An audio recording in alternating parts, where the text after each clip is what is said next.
로마서 12장 이제 마지막 절까지 읽었는데 로마서 12장 1절에서 이 마지막 절까지 읽으면서 제가 몇 개의 명령문이 있는지 세봤어요. 그랬더니 43개, 제가 센 거는 43개예요. 43개가 되는 명령문을 여러분이 융단 폭격, 기관단총 쏘듯이 지금 맞은 거라고 생각하시면 되겠어요. 오늘 9절에서부터 21절까지 읽으셨는데 오늘 본문만 세보니까 31번 나와요. 명령문이. 해라, 해라, 해라. 31번. 자, 이렇게 명령문을 받으면 두 가지 반응이 있다고 저는 생각해요. 첫 번째 반응, 야, 내가 그걸 어떻게 다 지켜? 아니, 날 죽여라. 난 못해. 내 배째라. 이런 반응이 하나 있을 수 있어요. 그렇죠? 그걸 어떻게 지키라고. 근데 두 번째 반응은 이런 것이 있을 것 같아요. 그 중에 지금 뭐 40여 개 나오는데 그 중에 내가 한두 개는 좀 해. 그래서 그 한두 개 한 것 가지고 되게 의시되는, 정말 뭐 왜 쟤는 왜 나같이 못해? 하면서 이 교만하게 그지없는, 차마 눈 뜨고 볼 수 없는 그런, 제가 좀 강하게 표현하면 좀 역겨운 사람이 될 수도 있어요. 저거 자기 좀 뭐 했다고 하면서 의시되는 이 두 가지의 반응이 있을 수 있지 않나 싶어요. 그런데 오늘 우리에게 뭐 한두 가지도 아니고 요 한 장에 오늘 본문에는 31번씩이나 되는 이 명령문을 우리에게 이렇게 기관총 쏘듯이 이렇게 융단 폭격하듯이 쏘는 이유가 무엇일까요? 질릴 수도 있고 조금 했다고 이렇게 율법주의 혹은 리걸리스트 이렇게 아주 교만한 사람이 될 수 있는 이런 부작용들이 지뢰밭같이 산재해 있는데 왜 로마서 1장부터 11장까지 복음이 무엇이며 그리스도 안에 있는 것이 무엇이며 하나님의 가족이 된 것이 무엇이며 이것을 그렇게 설명해 놓고 12여 장에 들어서 이렇게 해라 해라 해라 명령문을 40번 이상이나 하는 걸까요? 저는 이렇게 생각해 봤어요. 만약에 옛날 연애하던 시절 한번 돌아가 볼까요? 뭐 물론 지금 옆에 있는 아내가 아닐 수도 있겠지만 좌우지간 연애하던 시절로 돌아가 보면 그런 거 있잖아요. 내 사랑하는 사람이 나에게 뭐를 부탁을 했어요. 자기야, 나 이것 좀 해줄래? 라고 하면 여러분 그 마음의 반응은 어떨까요? 그래? 뭐 딴 거는 없어? 그래? 내가 도와줄게. 이러지 않을까요? 그 요구를 받았을 때 기뻐하지 않을까요? 기뻐할까요? 아니면 뭐 그딴 걸 나한테 시켜 하고 짜증을 낼까요? 어떤 거예요? 전자예요? 후자예요?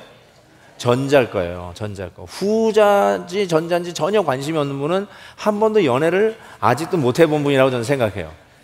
사랑하는 사람이 부탁하면요 짜증이 아니라 그래? 뭐 도와줄 거 없어? 이런 마음이 생겨요. 자, 오늘 하나님께서 여러분들에게 누구 말처럼 융단폭격, 기관장총 쏘듯이 우리에게 수많은 명령을 했는데 우리는 이 명령을 어떻게 받아야 될까? 와, 그걸 원하세요? 오케이. 이런 것도 있어요? 그렇게 해야 되겠네요. 이것도 해요? 또 딴 건 없어요? 이렇게 좀 긍정적인 마음으로, 적극적인 마음으로 이 말씀을 대해야 된다고 생각해요. 아멘? 네, 그런 의미예요. 기죽으라는 말, 나자빠지라는 말, 아니면 조금 지키고 의시되라고 하는 그런 걸 얘기하려고 하는 게 아니라 하나님하고 우리의 관계가 이런 관계잖아요. 그런 관계 속에서 나오는 명령문은 마치 사랑하는 이가 나에게 부탁했을 때 나에게 이걸 부탁해 준 게 너무 고마워. 나에게 이걸 기대한다는 게 너무 고마워하는 마음으로 사랑하는 이의 부탁을 기쁨으로 받아들이듯이 오늘 이 말씀도 그렇게 긍정적으로 받아야 된다고 생각합니다. 자, 이렇게 전제를 하고 9절부터 이렇게 간단하게 좀 시간이 좀 촉박할 것 같은데 그래도 빨리빨리 한번 생각해 보겠습니다. 9절 첫 번째가 사랑에는 거짓이 없나니 악을 미워하고 선에 속하라 그랬습니다. 여기에 거짓이 없다는 말을 영어로 보니까 hypocrisy 이렇게 되어 있어요. 위선. 근데 여러분 그 문자적으로 그 의미가 가면이에요. 가면. 그러니까 사랑에는 가면 쓰고 하는 게 없다는 거예요. 눈 가리고 아웅. 가면은 웃고 있는데 뒤에서 짜증내고 이를 갈고 그런 거가 사랑이 아니라는 거죠. 쉽게 얘기해서 연기하지 말라는 거예요. 사랑은 연기하는 게 아니에요. 진실되게 있는 그대로. 그러면서 우리 주위의 형제 자매들을 향해서 연기하지 말고 진심으로 대하라는 뜻입니다. 10절에 보면 형제를 사랑하여 서로 우애하고 존경하기를 서로 먼저 하라라고 이야기했습니다. 여기서 나오는 이 devotion, 우애, 존경, respect, 이거는 가정 안에서 쓰는 단어예요. 그렇죠? 형제끼리 우애하고 devotion, 그 다음에 어른들을 존경하는, 이 가족 안에서 쓰여지는 단어인데, 실은 원래 우리는 이 일을 먼저 하는 일에는 익숙하지 않아요. 항상 좀 반응하는 것이 더 익숙하죠. 네가 나한테 이렇게 해줬으니까 나도 너한테 이렇게 해줄게. 나한테 참 우리 가족에게 잘해주시네. 우리도 잘해드려야지. 이게 항상 우리는 리액션이에요. 반응이에요. 근데 여기 보세요. 성도는 어떻게 하냐면 먼저 해요. 먼저. 저 사람이 잘해주나 못해주나를 보고 판단하는 게 아니라 먼저 하라.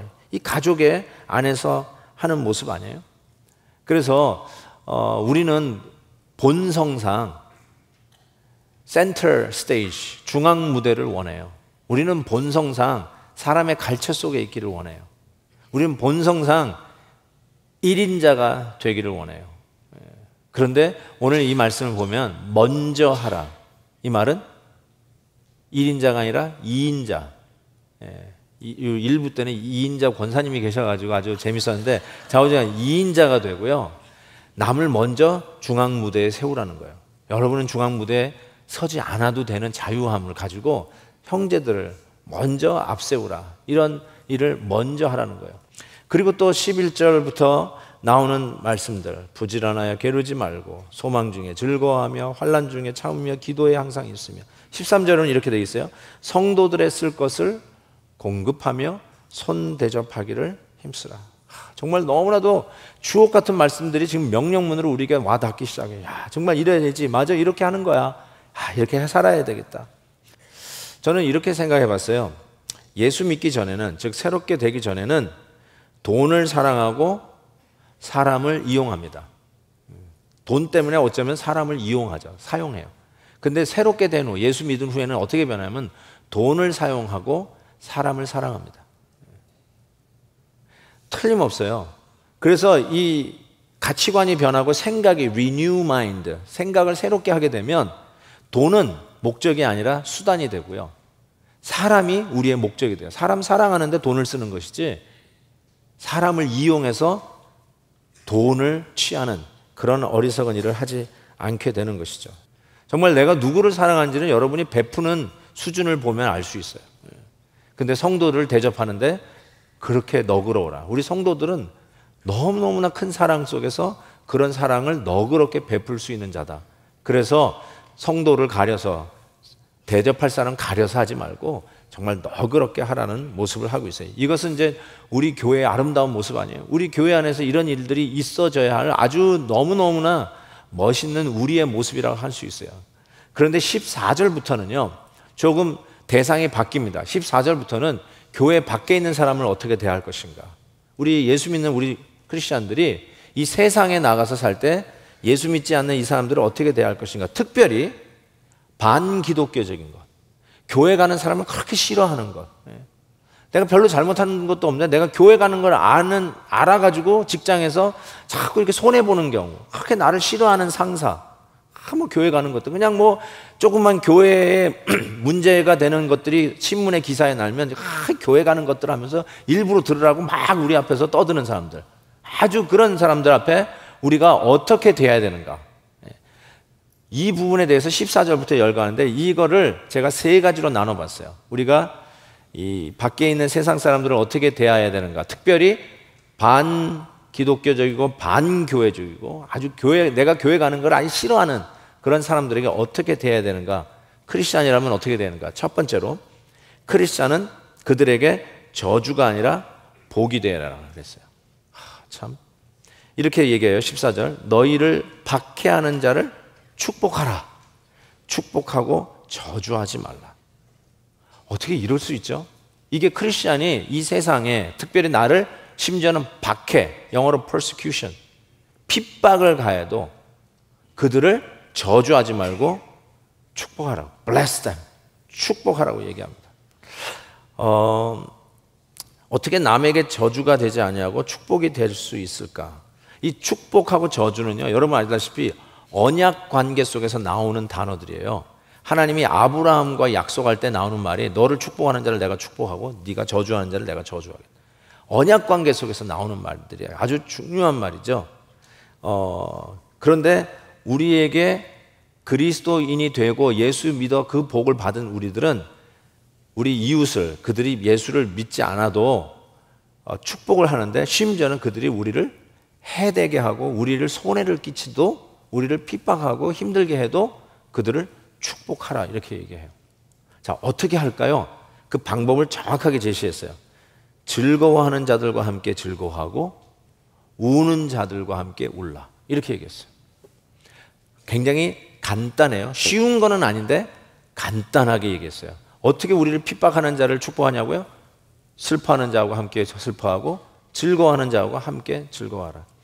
자, 이게 뭐 간단한 말 같은데 그렇게 쉽지만은 않다는 생각을 좀 해봤습니다. 여러분, 먼저 질문해 볼게요. 즐거워하는 자와 함께 즐거워하는 거하고 우는 자와 함께 우는 거하고 둘 중에 어느 게 더 어려울 것 같습니까? 뭐 둘 다 뭐 줄도 나오는 것 같고 우도 나오는 것 같은데, 즐거워하는 자들과 함께 즐거워하는 게 더 어렵습니다. 왜 그러냐면요, 뭐 제가 예를 들어볼게요. 저는 목사니까 결혼식 주례도 해야 되고 장례식 집례도 해야 돼요. 그렇죠? 만약에 우리 목회자들에게 만약 묻는다면 제 생각에는 거의 동의할 것 같아요. 제가 물어본 적은 없지만, 목사님 결혼식에서 설교하는 것이 더 쉬우세요? 아니면 장례식에서 설교하는 게 더 쉬우세요? 쉽다는 말은 뭐 내용 준비하는 게 쉬우냐, 그게 아니라 delivery, communication, 소통하는데 어느 게 더 쉽겠냐 이야기한다면, 여러분 장례식 때 설교하는 게 훨씬 쉽습니다. 내용은 힘들고 분위기는 무거울지 모르지만 장례식 때 설교할 때 한 사람도 흐트러지지가 않아요. 집중해서 들어요. 예. 근데 결혼식 때 설교하면 별로 안 들어. 아, 빨리 좀 끝내지, 이런 스타일이야. 되게 그래요, 보면. 왜냐하면 관심이 다른 데 있어요. 그래서 오히려 이 슬픈 자를 위로하는 거는 소위 안 됐잖아요. 힘든 상황에 처했잖아요. 그래서 같이 위로해 주는 거, 이거는 이렇게 측은지심 때문에 그거 하는 건 어떻게 보면은 당연한 것 같아요.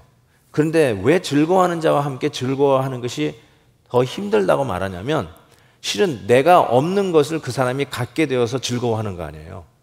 그렇잖아요? 그러니까 그거를 함께 진심으로 즐거워해 주는 게 믿음이 아니면, 신앙이 아니면 그렇게 쉬운 일이 아니에요. 예를 들어서 아들이 장가 가요. 장가 가냐고 정말 축하한다고 하는데 우리 아들은 40이 넘었는데도 아직도 빈둥빈둥거리고 있어. 그런 걸 생각하면 그걸 진심으로 축하해 줄 수 있느냐? 그렇게 쉽지가 않아요. 우리 딸 났어요, 목사님. 막 이게 너무너무 좋아, 딸 났어. 근데 가만히 보니까 우리는 딸은커녕 아직 시집 장가도 안 갔어. 이럴 때 정말 즐거워하게 할 수 있냐는 거예요. 우리 아들이 하버드 대학 갔습니다.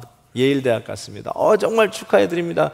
근데 우리 아들은 아직도 대학도 못 가고 커뮤니티 칼리지도 아직도 못 들어갔어. 정말로 축하해 줄 수 있냐고요. 네. 그러니까 내게 없는 거를 이웃이 갖고 그것을 기뻐하고 좋아하는 거를 같이 가서 진심으로 좋아해 주는 거, 이게 만만치 않다는 거예요. 정말 진심으로 우리 원수들, 우리를 해하게 하는, 우리를 별로 그렇게 좋아하지 않는 사람들에게 좋은 일이 있었을 때 그들에게 어떻게 축복이 될 수 있는가? 어떻게 해요? 그들과 함께 즐거워할 때 진심으로 즐거워해주고, 내가 그게 없는 거라 할지라도 즐거워해주고, 그거 우리 크리스찬만이 할 수 있다는 거예요. 왜냐하면 우리는 그리스도 안에서 받은 게 훨씬 크니까 그 여유가 생기는 거예요. 그래서 내가 실은 물질적으로나 뭐 가족적으로나 우리 애들 뭐 학교 가는 거나 뭐 우리 직장 생활이나 이런 거에서 조금 부족해도 남의 그 즐거운 거를 기뻐할 수 있다는 거예요, 진심으로. 이렇게 해서 나를 핍박하는 자들에게 축복이 되라, 저주가 되지 말고 축복이 되라 그랬어요. 또 하나는 우리 크리스찬들은 이 세상에서 모든 사람과 더불어 화목하라 그랬어요. 화목하라. 여러분 이 화목하라는 말씀 보세요. 16절. 서로 마음을 같이하여 높은 데 마음을 두지 말고 도리어 낮은 데 처하여 스스로 지혜 있는 채 하지 말라. 아무에게도 악을 악으로 갚지 말고 모든 사람 앞에서 선한 일을 도모하라. 그리고 이렇게 했어요. 할 수만 있거든. As far as you can do it. As long as it depends on you. 할 수만 있거든. As long as it's doable. 할 수만 있거든. 너희로서는 모든 사람과 더불어 화목하라. 여러분 이것은 우리 크리스찬의 아이덴티티예요. 우리가 누구냐라고 하는 정체감이에요. 왜냐하면 예수님의 산상설교 마태복음 5장에서도 화평케 하는 자는 복이 있나니 화목하게 하는 자는 복이 있나니 그들이 하나님의 아들, 하나님의 자녀라 일컬음을 받을 것이요. 여러분 우리는 이 세상에서 피스메이커, 화평케 하는 자이지 결단코 트러블 메이커가 아니라는 사실입니다. 자, 그런 의미에서 우리가 세상에서 화목하게 하는 자라고 하는 그 임무를 맡았는데 이런 말이 있잖아요. 집 안에서 새는 바가지 밖에서도 셉니다. 저는 이렇게 말씀드릴 수 있어요. 교회 안에서 새는 바가지 세상에 가서도 셉니다. 가정에 문제가 있는 자녀들이 나중에 사회 문제의 주범들로 될 확률이 훨씬 큰 거는 아시잖아요. 가정생활이 뭐 불우했다든지 가정생활이 힘들었던 그 자녀들이 결국 사회에서 문제아가 되는 확률이 커요. 안 그런 분들도 있지만 참 하나님의 은혜로 훨씬 커요. 전 정확하게 이 말씀 드리겠어요. 이 교회에서 여러분이 못 이긴다고요? 그럼 세상에서도 못 이겨요. 어떤 분이 이런 궤변을 일으켜요. 이 교회가 힘들어가지고 내 교회에서는 너무 힘든데 세상에서는 나는 아주 화목하게 지낼 수 있다고 그래요. 교회에서는 트러블 메이커인데 세상에서는 피스 메이커래요. 여러분 그런 거 없어요. 그런 거 절대로 없어요. 교회에서 트러블 메이커는 밖에서도 트러블이에요. 교회 안에서 피스 메이커 훈련을 받으셔야 돼요. 교회야말로 서로 화목하게 서로 다르고 생각이 다르고 철학이 다르고 방법이 다르고 성격이 다른 수많은 사람들이 이 자리에 모여서 서로 화목하는 것을 훈련하기 최고의 장소예요. 이 훈련을 여기서 하지 못하면 if you can do it here, you cannot do out there in the world. 세상에서 절대로 못해요. 세상이 더 터프해요. 교회 안에서 못하면 밖에서 못해요. 그런 의미에서 정말로 이 크리스찬됨, 화목하는 그게 내 아이덴티티인데 그거를 교회 안에서 실천하고 훈련하는 모습이 있어야 돼요. 2세기, 3세기에 변증가요? 또 저술가였던 이 터툴리안 아주 유명한 학자인데 이 터툴리안이 기독교인을 이렇게 변호를 했어요. 그의 책 The Apology라고 하는 책이 있어요. 변증 혹은 다른 영어 번역은 Defense 이렇게 되어 있는데 그 책에 보면 크리스찬을 이렇게 얘기했어요. 사람들이 막 크리스찬에 대해서 막 묻는데 이렇게 얘기해요. 크리스찬에 대하여 그 누구도 의심하거나 질문을 던지지 않습니다. 왜냐하면 그가 크리스찬이면, 잘 들으세요. 그가 크리스찬이면 좋은 사람인 것이 당연하기 때문입니다. 이런 거 있잖아요. 여러분이 하나 인플로이를 이렇게 고용하려고 이렇게 막 레주메 이렇게 이력서 보는데 이분이 잘할까? 이분이 믿을만 할까? 이분이 책임감 있이 일들을 이루어 갈까? 라고 이렇게 할 때 그분 크리스찬이에요. 그러면 그래? 됐어요. 끝. 크리스찬이에요. 그 사람 크리스찬이에요. 그런 말로 끝났다는 거예요. 더 이상 증명하고 더 이상 질문을 던질 이유가 없어요. 크리스찬이에요? 그럼 보장이 된다는 거예요. 그런 시절이었다는 거예요. 근데 요즘은 막 이렇게 하다 그분 크리스찬이에요. 그러면 Who cares? 그리고 다 물어보는 것 같아요. 비극이죠. Who cares? He goes to the church. Who cares? That doesn't mean anything. 그렇게 돼버렸어요. 그렇잖아요. 이게 지금 우리가 사는 시대 비극이라 할 수 있을지 모르는데 실은 이랬다니까요. 2, 3세기에 그 성도들을 그들이 어떤 사람인지 모를 때 He's a Christian, She's a Christian. 그럼 that's it. No more question. No more doubt. 그렇게 됐단 말이에요. 여러분 정말 우리 크리스천은 트러블 메이커가 아니라 뭐라고요? 피스메이커. 화목해 하는 자. 사회적으로 높은 사장님이 교회에서 주보 나눠주고, 연세 드신 어른들이 젊은 청년들에게 밥해주면서 섬겨주고, 막 바쁘다고 뛰는 우리 젊은이들에게 야 이리 와 이리 와 내 앞에 서 하고 우리 젊은이들에게 자리를 양보해주고, 사회적으로는 사장님이고 CEO였고 제너럴이었고 제독이었고, 그런데 운전해주고 셔를 해주고, 나이 드신 연세 드신 우리 장로님들이 말이죠, 젊은이들 막 운전해주고 이 셔를 버스 하시는 거 보면 되게 우리 장로님들이 하시잖아요. 그럴 수 있는 게 교회예요. 피스메이킹, 섬기는 일을 할 수 있잖아요. 크리스찬은요 모든 사람 안에서 화목을 이루는 자들이에요. 그것이 우리가 이 세상에서 해야 할 직분이라는 걸 기억하시기 바랍니다. 교회 안에서부터 실천하십시오. 세 번째, 크리스찬은 누구인가? 이 세상 사람들에게 악을 선으로 이기는 자예요. 악을 선으로 이겨요. 19절 보세요. 내 사랑하는 자들아 너희가 친히 원수를 갚지 말고 하나님의 진노하심을 맡기라. 기록되었을 때 원수 갚는 것이 내게 있으니 내가 갚으리라고 주께서 말씀하시니라. 네 원수가 줄이거든 먹이고 목마르거든 마시게 하라. 그리함으로 네가 숯불을 그 머리에 쌓아 놓으리라. 악에게 지지 말고 선으로 악을 이기라. 오늘 설교 제목을 딴 본문이기도 합니다. 이 원수의 머리에 이 이글이글 타고 있는 숯불을 얹어 놓으라 라는 이 표현이 앞뒤로는 다 이해하는 말들 사이에 딱 끼어 있습니다.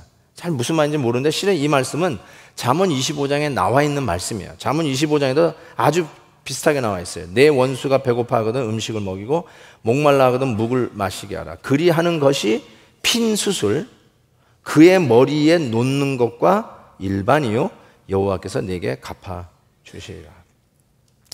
자 보세요. 크리스천은요 원수를 갚는 사람들이 아니에요. 복수하는 자들이 아니에요. 이 말을 오용해서 크리스천들은 그냥 당하는 대로 당하는구나, 그래서 크리스천들을 이용해야지 하는 악한 사람들, 죄를 더 짓게 하는 그런 일들에 그냥 속수무책으로 당하라는 뜻은 아니에요. 만약에 그렇게 악용하려고 하는 사람이 있다면 사회적인 법의 보호를 받는 것은 당연하다고 저는 생각해요. 자, 그랬을 때 원수 갚지 말고 복수하려고 그러지 말고 악을 선으로 이기라. 더 선한 일을 베풀라. 이런 이야기를 하면서 그 사이에 떡 끼어 있는 게 그게 원수의 머리에 숯불을 올려놓는 것 같다. 이렇게 얘기했어요. 두 가지 의미로 해석할 수 있습니다. 첫 번째, 원수를 하나님이 갚아주시니까 하나님이 우리의 원수를 친히 심판하신다. 그러니까 여러분 머리에 숯불 올려놓으면 이거 야단 나는 거 아니에요. 이거 머리 다 타고 막 그냥 막 죽잖아요, 죽어. 그러니까 하나님이 이제 불의 심판으로 그 머리에다가 그냥 숯불로 지져주겠구나 우리 원수를. 뭐 이렇게 해석을 하시든지 그렇게 하겠다는, 아니면 두 번째로 이렇게 해석할 수 있어요. 원수가 돌이켜 회개하고 좋은 사람이 되는 기회를 주는 것을 그 원수의 머리에 숯불을 올려놓는 것으로 이야기할 수도 있어요. 이게 뭐냐면 이제 숯불을 올려놓으면 열이 나잖아요. 숯불을 올린다고 그냥 맨 머리에 올려놓는다고 생각하지 마시고 이렇게 쟁반에 올려놓는다고 생각하시는데 찜질을 하는 것처럼 이 머리가 뜨거워지면 얼굴이 붉어지잖아요. 붉어진다는 게 부끄럽게 만든다는 거예요. 부끄러워. 그래서 부끄럽게 만들어서 내가 이렇게 잘못해줬는데 오히려 선하게 대하면 이게 웬일이야 하고 부끄러워지면서 사람이 변하는 것을 기대하는 것으로 이해할 수 있어요. 마땅히 받을 바가 아니지만 마땅히 성도니까 이미 받은 게 너무 많으니까 저 원수에게도 악을 갚지 말고 악을 선으로 갚는 거예요. 더 잘해주는 거예요. 어떻게 하시든 간에 이 크리스찬은 정말로 저들에게 이런 일들을 참 선으로 악을 이기는 일을 하는 자가 바로 크리스찬들이라는 거예요. 어떻게 이런 일을 할 수 있을까? 많이 배우면 할 수 있을 것 같습니까? 고학력자들만 할 수 있을까요? 뭐 은행 잔고가 좀 넉넉히 남아있으면 뭐 이 정도는 할 수 있을 것 같으세요? 아니요, 여러분. 이거는 복음을 아는 자, 그리스도 안에 있는 게 무엇인지, 내가 하나님의 자녀가 된 축복이 얼마나 큰 은혜인지, 내가 천국 시민이 됐다는 게 얼마나 큰 은혜인지, 이거를 아는 자만이 할 수 있어요. 로마서 5장에 이런 말씀이 있어요. 우리가 원수 되었을 때 그의 아들을 죽으심으로 말미암아 하나님과 화목하게 되었은즉 화목하게 된 자는 더욱 그의 살아나심으로 말미암아 구원을 받을 것이라. 여러분, 우리가 원수였다니까요, 하나님. 근데 뭐 원수에서 앞으로 회개합니다 이렇게 제스처를 한 적도 없고 용서해달라고 한 적도 없는데, 원수 되었을 때 하나님께서 당신의 아들을 우리를 위해서 내어주셨다는 거예요. 이 사랑과 은혜를 받은 거 생각해 보면, 숯불 꺼져가지고 숯불 좀 달라고 하는 그 못된 이웃에게 내 숯불을 얹어주는 거 할 수 있어요. 내 인격으로는 못하고 지난 일 과거를 생각하면 못해도 내가 원수 되었을 때에 하나님이 나를 이렇게 사랑해 주신 거 알고 고맙고 감사하고, 그게 얼마나 풍성한 건지 알면 그 복음의 능력으로 악에게 지지 아니하고 악을 선으로 이길 수 있는 힘이 그 안에 있어요. 여러분, 복수하지 마세요. 저 사람 나한테 이렇게 했지, 내가 다시는 저 사람에게 잘해주나 봐. 그냥 당신 알아서 하시오. 하나님, 내가 그냥 나중에 기회하면 내가 한번 복수할 날이 있을 거야. 이러지 마세요. 여러분, 크리스천은 그러는 사람이 아니에요. 나도 고생했으니까 너도 한번 고생 좀 해봐. 이러지 마세요. 원수 갚지 마시고, 원수 갚는 거 하나님이 갚으세요. 여러분은 선을 행하세요. 불 꺼진 집에서 숯불 구할 때 그 원수에게 숯불 주세요. 숯불 주세요. 그러면, 그리고 기다리세요. 하나님이 어떻게 하시는가 보세요. 하나님이 어떤 일을 이루시는가 보세요. 악을 처단하시고 선을 세우시고, 심지어는 우리의 그 이웃도 돌이키셔서 함께 예수 믿게 해서 여러분의 동력자, 파트너 되게 하시는 하나님의 기적들이 일어나는 것을 기다리세요. 하나님이 분명히 하실 것을 믿습니다. 잠시 한번 기도하는 시간 갖게요. 오늘 말씀이 여러분에게 어떻게 도전이 되었을지 모르겠는데요, 예수 믿는 사람이기 때문에 가능한 일이에요. 나 이런 거 못합니다, 배째세요, 그런 반응이 아니고, 조금 했다라고 하면서 의시되라고 하는 그런 부작용 남발하기 위해서 이런 명령을 43회에 걸쳐서 여러분에게 쏟아부은 게 아니라고 저는 생각해요. 내가 그리스도 안에서 받은 은혜와 축복이 뭔지 설명하지 않았나요? 원수 되었을 때 주님께서 나를 위해 죽어주셨다는 것이 어떤 의미인지 지금 계속 설명하고 있지 않았나요? 복음 앞에서 누가 우가 있고 아래가 있습니까? 다 평등한데. 그 메시지를 받으셨잖아요. 그 은혜 때문에 이 자리에 있잖아요. 그런데 어떻게 그 복음 때문에 생활하는지를 구체적으로 설명하고 있어요. 교회 안에서는 어떻게 해야 될 것이며, 교회 밖에서 심지어는 우리에게 박해를 하고 힘들게 하는 사람들은 어떻게 대할 것인가를 정확하게 얘기해 주고 있는데, 그냥 이 꽉 물고 해봐라가 아니라고요. 이런 은혜를 받았으니 하라는 거예요. 할 수 있다라는 것이죠. 근데 우리는 그 은혜를 잊어버리고 받은 대로 갚으려고 하고, 안 갚음이나 하려고 그러고, 씩씩거리기나 하고, 기회만 있으면 되로 받고 그냥 말로 주려고 하고, 그러지 말자는 것이죠. 크리스찬답게 받은 은혜를 하나님의 은혜 가운데서 나누라고 지금 말씀하시는 이 말씀 앞에 좀 긍정적이고 적극적으로 순종할 마음을 가지세요. 그 결단이 여러분의 이 짧은 기도 시간에 꼭 하나님 앞에 올려지기를 바랍니다.